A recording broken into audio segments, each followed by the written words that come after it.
প্রথম যে পুরস্কার সেই বান্দা পায় সেটি হচ্ছে আল্লাহ প্রদত্ত একটা নিরাপত্তা সে পায়। হাদিসে আসছে, যে ব্যক্তি ফজরের নামাজ আদায় করলো জামাতের সাথে, ফজর থেকে নিয়ে রাত পর্যন্ত পুরো দিন এবং রাতের জন্য আল্লাহ তাআলা তার নিজেই একজন রক্ষণাবেক্ষণকারী, অর্থাৎ আল্লাহ নিজেই তার জিম্মাদারি নিয়ে নেয়। সকলে পড়ুন সুবহানাল্লাহ।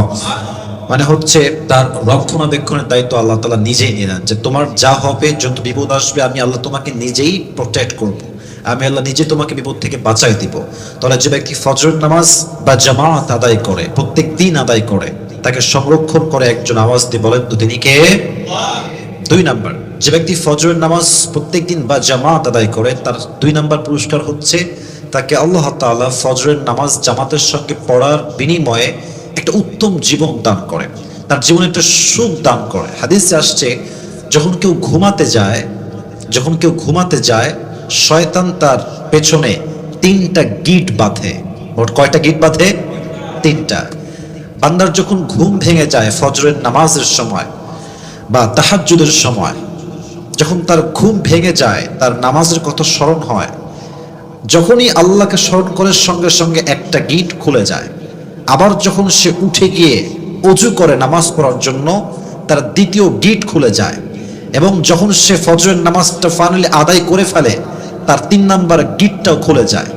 এর বিনিময়ে, এর ফলে কি হয়, তার পুরো দিনটা আল্লাহ তাআলা একটা প্রশান্তির ছোঁয়া দিয়ে তার জীবনটাকে সুন্দর করে দেয়। সকলে পড়ুন সুবহানাল্লাহ।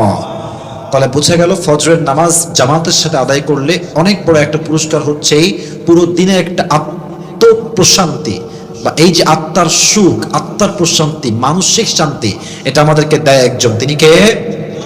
3 নাম্বার, ফজরের নামাজ। সুন্দর একটা হাদিস, ফজরের নামাজ যে ব্যক্তি জামাতের সঙ্গে পড়ে এবং তার আগের নামাজ, অর্থাৎ দিনের শেষ নামাজ, এটা হচ্ছে এশারের নামাজ।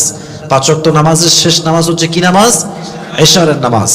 তো এই নামাজ এবং ফজরের নামাজ যে ব্যক্তি জামাতের সঙ্গে পড়ে, হাদিসে আসছে, মান সাল্লাল ইশা ফি জামাআতিন ফাকান্নামা কামা নিসফাল লাইল ওয়া মান সাল্লাস সুবহা ফি জামাআতিন ফাকান্নামা সাল্লাল লাইলা কুল্লাহ। যে ব্যক্তি এশা এবং ফজর দুইটা একসঙ্গে আদায় করে জামাতের সাথে, অর্থাৎ এশাও জামাতে পড়েছে, ফজরটাও জামাতে পড়েছে, এর বিনিময়ে কি? সারা রাত ইবাদত করলে, নামাজ পড়লে যে সওয়াবটা হতো, এশা এবং ফজরটা জামাতে পড়ার কারণে আল্লাহ তাআলা সেই পুরো রাতের সওয়াবটা তার আমলনামায় দান করবে। সকলেই পড়ে সুবহানাল্লাহ।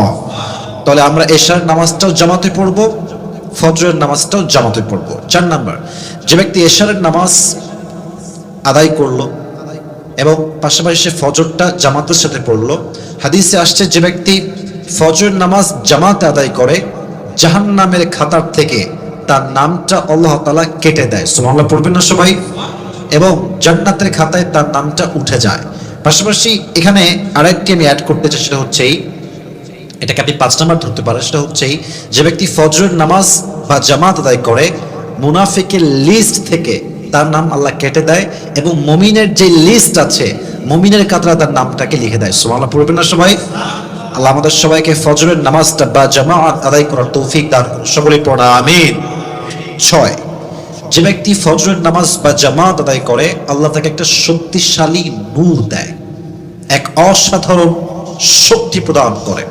এবং এই শক্তিটা এতটা বেশি শক্তিশালী হয় কিয়ামতের দিনে, যখন সে পুলসিরাত পার করবে, যখন সে পুলসিরাত পার হবে, এই ফজরের নামাজ জামাতের সঙ্গে পড়ার জন্য আল্লাহ তাকে এমন একটা শক্তি দিবে যে সে এক চান্সেই পুলসিরাতের রাস্তা পার হয়ে যাবে। সুবহানাল্লাহ পড়বেন না সবাই? এজন্য আমরা ট্রাই করব ফজরের নামাজও জামাতের সঙ্গে মিস না হয়ে যায়। 7 নাম্বার, যে ব্যক্তি ফজরের নামাজ বা জামাত আদায় করে, হাদিসে আসছে, ফেরেশতা তার সঙ্গে সাক্ষাৎ করতে আসে। এবং একটা হাদিসে আসছে, দিনের বেলা একদল ফেরেশতা আমাদের কাছে থাকে, রাতের বেলা আরেক দল ফেরেশতা আমাদের কাছে থাকে। এবং যখন আমাদের ফজর নামাজটা শেষ হয়ে যায়, তখন রাতের ফেরেশতারা আল্লাহর কাছে ফিরে যায়। আল্লাহ বলে, তোমরা আমার বান্দাদেরকে কোন অবস্থায় রেখে এসেছো?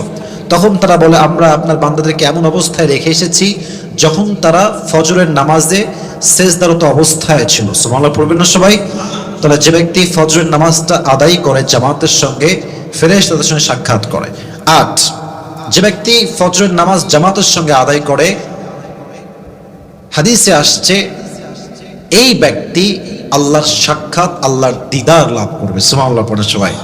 হাদিসটা কি? নবীজি বলেছেন, তোমরা যে আকাশের চাঁদ দেখতে পাচ্ছ, যেমন স্পষ্ট ক্লিয়ার দেখতে পাচ্ছ, তোমরা আল্লাহকেও এভাবে স্পষ্ট চোখের সামনে দেখতে পাবে। তবে একটা শর্ত আছে, তোমরা ফজরের নামাজটা সবসময় গুরুত্বের সাথে আদায় করবে। যদি তোমরা এই নামাজটা গুরুত্বের সঙ্গে আদায় করতে পারো, তোমাদেরকে নিজেই আল্লাহ তোমাদেরকে সাক্ষাৎ দিবে। সুবহানাল্লাহ পড়েন সবাই। এজন্য আমরা ট্রাই করব ফজর নামাজটা প্রত্যেকদিন বা জামাত আদায় করার জন্য। রাজি আছেন তো ইনশাআল্লাহ? সর্বশেষ দুটি পয়েন্ট বলেছিলাম, 10টি নিয়ামত পাবে, 8টি বলা হয়েছে। 9 নাম্বার, যে ব্যক্তি ফজরের নামাজ বা জামাত আদায় করে, জান্নাতে প্রত্যেকটা বান্দাই নিয়ামত প্রাপ্ত হবে। Allah will give them a lot of mercy, blessing and bounties. আল্লাহ তাদেরকে অনেক নিয়ামত দিবেন, অনেক রহমত বর্ষিত করবেন। বাট হাদিসে আসছে, জান্নাতে যে ব্যক্তি ফজরের নামাজ পড়নেওয়ালা ছিল বা জামাতের সাথে, যত নিয়ামত মানুষ পাবে, সবচেয়ে বেশি নিয়ামত পাবে সেই বান্দা যে বান্দা ফজরের নামাজটা বা জামাত দুনিয়াতে আদায় করেছে। সুবহানাল্লাহ পড়েন সবাই। 9 নাম্বার, সর্বশেষ এবং এটি সবচেয়ে বড় একটা blessing in this worldly life, দুনিয়াতে, সেটা হচ্ছে যে ব্যক্তি ফজরের নামাজ প্রত্যেক দিন জামাতের সঙ্গে পড়ে, প্রত্যেক দিন আদায় করে, তার রিজিকের সোর্স হয়তো বা খুবই অল্প টাকার, হয়তো 10,000 টাকা বেতন পায়, হয়তো তার স্যালারি হচ্ছে 15,000 টাকা। বাট হাদিসে আসছে যে ফজর নামাজ প্রত্যেক দিন বা জামাত আদায় করতে পারে, আল্লাহ তার রিজিকে এত বেশি বরকত দান করে যে সে রিজিকের বরকতে কখনো গুণেই শেষ করতে পারে না। সুবহানাল্লাহ পড়বেন না আপনারা? তাহলে বোঝা গেল, প্রত্যেক দিন ফজরের নামাজ যদি বা জামাত আদায় কেউ করতে পারে, তার রিজিকে বরকত দান করবে। একজন আওয়াজ দিয়ে বলেন তো তিনি কে? আল্লাহ আমাদের সবাইকে ফজরের নামাজটা প্রত্যেক দিন, ইন এভরি সিঙ্গেল ডে, যেন আমরা প্রত্যেক দিন ফজর নামাজটা জামাতের সাথে পড়তে পারি। আল্লাহ আমাদের সকল মুসলিম উম্মাহকে এই তৌফিক দান করুন। সকলেই পড়া আমিন।